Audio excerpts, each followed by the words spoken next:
નમસ્કાર મિત્રો, સ્વાગત છે તમારું HNGU સ્ટડી પોઈન્ટ યુટ્યુબ ચેનલના એક નવા વિડીયોમાં. મિત્રો, શિક્ષણ સહાયક ભરતી અંગે ખૂબ જ મોટા સમાચાર આવી રહ્યા છે. એના વિશે આપણે આજના આ વિડીયોની અંદર વાત કરવાના છીએ. સાથે સાથે શિક્ષણ સહાયક ભરતીનું કટ ઓફ કેટલું રહી શકે છે એના વિશે પણ આપણે આજના આ વિડીયોની અંદર વાત કરવાના છીએ. મિત્રો, HNGU study point YouTube channel દ્વારા તમને આવી તમામ માહિતી સૌપ્રથમ અને સચોટ રીતે પૂરી પાડવામાં આવે છે. ભવિષ્યમાં પણ આવી તમામ માહિતી મેળવવા માટે ચેનલને અત્યારે સબસ્ક્રાઇબ કરી લેજો. તો હવે શરૂ કરીએ આજનો આ વિડીયો. તમે જોઈ શકો છો, શિક્ષણ સહાયક ભરતી અંગે ખૂબ જ મોટા સમાચાર. કટ ઓફ એકદમ નીચું જ રહેવાની સંભાવના. 24,700 કાયમી શિક્ષકોની ભરતી જે છે એ ક્યારે કરવામાં આવશે? વિડીયો શરૂ કરતા પહેલાં હું તમારા જોડેથી કોમેન્ટમાં આ બે પ્રશ્નોના જવાબ જે છે એ મેળવવા માગીશ. જે પહેલો પ્રશ્ન એ છે, ગુજરાત સરકાર દ્વારા હાથ ધરવામાં આવેલ ધોરણ 9 થી 12માં 24,700 કાયમી શિક્ષકોની ભરતી પ્રક્રિયા પૂર્ણ કરીને કયા મહિના સુધીમાં તમામ ઉમેદવારોને નિમણૂક પત્ર એનાયત કરવામાં આવશે? તો તમે જે છે એ તમને શું લાગે છે કે 9 થી 12ની અંદર જે 24,700 કાયમી શિક્ષકોની જે છે એ ભરતી કરવાની ગુજરાત સરકાર દ્વારા જે જાહેરાત કરવામાં આવી હતી એ ભરતી પ્રક્રિયા ક્યારે પૂરી કરી અને તમામ ઉમેદવારોને જે છે એ નિમણૂક પત્ર આપવામાં આવશે? તો આ પ્રશ્ન છે એનો જવાબ તમે જે છે એ કોમેન્ટ કરી અને જરૂરથી જણાવજો.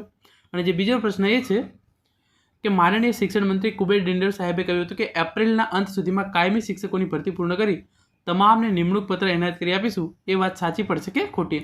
તો એપ્રિલ મહિનો જે છે એ શરૂ થઈ ગયો છે અને હવે ટૂંક સમયની અંદર જ એપ્રિલ મહિનો પણ જે છે એ પૂરું થઈ જશે. તો જે પ્રમાણે શિક્ષણ મંત્રી દ્વારા જાહેરાત કરવામાં આવી હતી કે એપ્રિલના અંત સુધીમાં કાયમી શિક્ષકોની ભરતી કરી તમામને જે છે એ નિમણૂક પત્ર આપી દેવામાં આવશે. તો આ બાબત શું છે એ સાચી પડશે કે ખોટી એ પણ તમે કોમેન્ટ કરી અને જરૂરથી જણાવજો.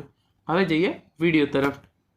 તમે જોઈ લો, પહેલાં ન્યૂઝપેપર કટિંગ છે એ શિક્ષણ સહાયકની ભરતીમાં વિષયોની જગ્યા સામે ઉમેદવારોની ઓછી અરજી આવી. ઘણા બધા વિષય એવા છે કે એની અંદર ફોર એક્ઝામ્પલ 100 જગ્યાઓ ખાલી પડી છે, તો એના સામે માત્ર 40 ઉમેદવારોએ જ અરજી કરી છે. એટલે કે જેટલી જગ્યાઓ છે એટલા શિક્ષણ સહાયકોએ પણ જે છે એ અરજી કરી નથી. તો એના કારણે કટ ઓફ જે છે એ ખૂબ જ નીચું જવાની શક્યતા છે. રાજ્યભરની ગ્રાન્ટેડ માધ્યમિક અને ઉચ્ચતર માધ્યમિક શાળાઓમાં શિક્ષણ સહાયકની ભરતીની કામગીરી ચાલી રહી છે. ત્યારે મનોવિજ્ઞાન, તત્વજ્ઞાન, સમાજશાસ્ત્ર, અંગ્રેજી, આંકડાશાસ્ત્ર સહિતના જે વિષયોમાં જગ્યાની સામે અરજીઓ ઓછી આવી હોય તેવી જગ્યાઓ માટે ટેટ મુખ્ય પરીક્ષાના કટ ઓફમાં 60% ઘટાડો કરવાની ઉમેદવારોમાં માંગ ઉઠી રહી છે. તો શિક્ષણ સહાયકની અંદર જે ટેટ મુખ્ય પરીક્ષા જો કટ ઓફ છે એની અંદર 60% ઘટાડો કરવા માટે ઉમેદવારો દ્વારા માગણી કરવામાં આવી રહી છે. કટ ઓફ વધારે હોવાથી ઉમેદવારો પાસે લાયકાત હોવા છતાં નોકરી માટે અરજી કરી શકતા નથી. હાલમાં ગ્રાન્ટેડ માધ્યમિક અને ઉચ્ચતર માધ્યમિક શાળાઓમાં શિક્ષકોની ખાલી પડેલ જગ્યાઓ ભરવાની કવાયત હાથ ધરવામાં આવી છે. તેમાં શિક્ષણ સહાયકની ભરતી માટે રાજ્યના શિક્ષણ વિભાગે નિયત કરેલી ટેટ મુખ્ય પરીક્ષા પાસ કરેલા ઉમેદવારો પાસેથી ઓનલાઈન અરજીઓ મંગાવવામાં આવી છે. ત્યારે શિક્ષણ સહાયક ભરતીમાં એવા ઘણા વિષયો કે જેમાં કુલ ખાલી જગ્યાઓની સામે ઉમેદવારોની ઓનલાઈન અરજીઓ ઓછી આવી છે. ત્યારે આવી જગ્યાઓમાં શિક્ષકોની ભરતી નહીં થવાથી જગ્યાઓ ખાલી રહેવાની શક્યતા રહેલી છે.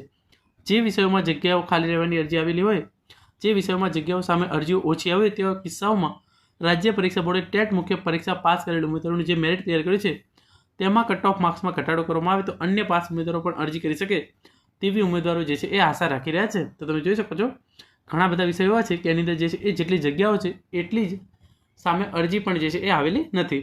એના કારણે ઉમેદવારોની માગણી છે કે જે ટેટ મુખ્ય પરીક્ષાનું કટ ઓફ છે એની અંદર 60% જેટલો જે છે એ ઘટાડો કરવામાં આવે. તો એના કારણે શિક્ષણ સહાયકનું ઓવરઓલ કટ ઓફ જે છે એ નીચે જઈ શકે છે.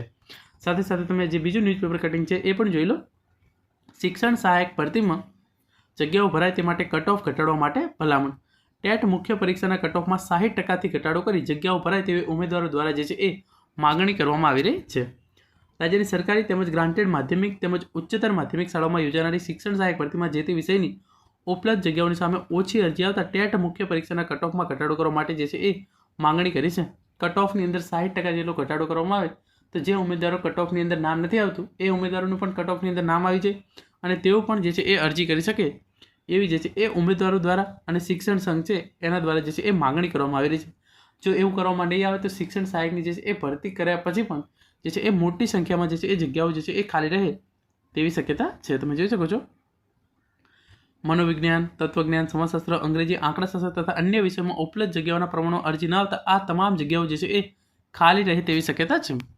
આની અંદર જો તમારું ટેટનું મેઇન જે મુખ્ય પરીક્ષા છે એનું કટ ઓફ જ ઓછું કરવામાં આવે તો તમામ શિક્ષણ સહાયક છે એનું ઓવરઓલ કટ ઓફ જે છે એ નીચું જાય અને ટેટ મુખ્ય પરીક્ષાના 60% અને મેરિટને ધ્યાનમાં રાખી કટ ઓફ માર્ક્સમાં ઘટાડો કરી જગ્યાઓ ભરાય તેવી જે છે એ ઉમેદવારો દ્વારા માગણી કરવામાં આવી રહી છે.